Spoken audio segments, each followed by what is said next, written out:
Gawa tayo ng craft. Dahon ng saging. Ang gagawin natin dito.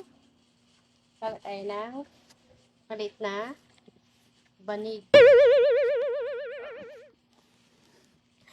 Una, tupiin ang nasa taas.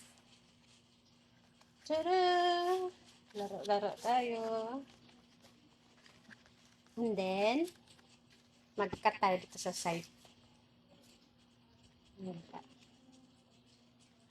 Depende sa inyo kung gaano kakitid o yung length.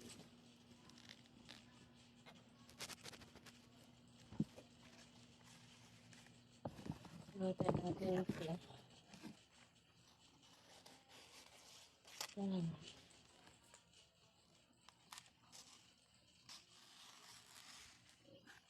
Ay, pangit. Dapat pantay.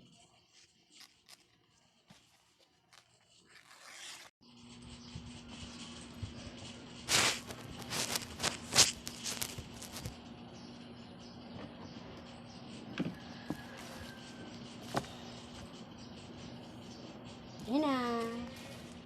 Teka, right side. Right side, left side kasi nakikita dyan. Number 1, tupi. Ano yun?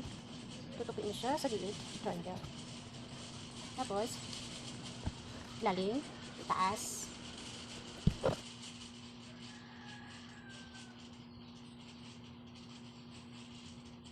Gumawa ng panik. Kasi pag laking lola ka, dapat ng anak ka, mistos ka. Gumawa ng banig.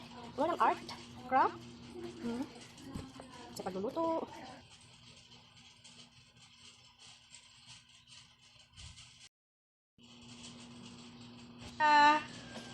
Tadaan! Sino makaka-relate ka?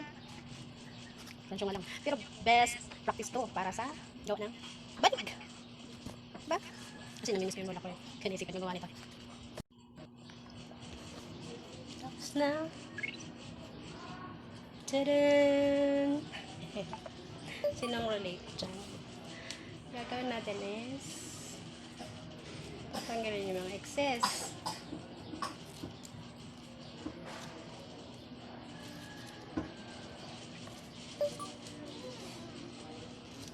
Ayan.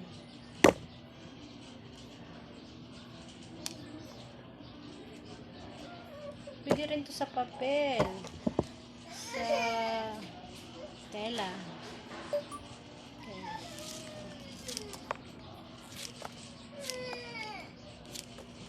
Okay.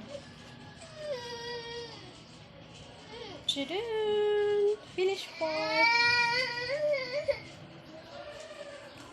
May content na tayo!